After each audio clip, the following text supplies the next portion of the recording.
एक सफेद बिल्ली बहुत गर्मी से परेशान थी। वो सोचती है, काश मेरे पास ठंडी जगह होती। वो नदी से बर्फ लाकर छोटा सा घर बनाती है। वो घर में सो जाती है, लेकिन गर्मी से बर्फ पिघल जाती है।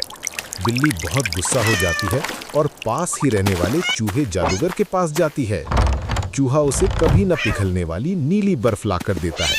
बिल्ली उस बर्फ से तालाब बनाती है और उसमें तैरने लगती है। लेकिन चूहा उदास हो जाता है, क्योंकि अब बिल्ली उससे भूल जाती है। फिर भी किसी ने लाइक सब्सक्राइब नहीं किया।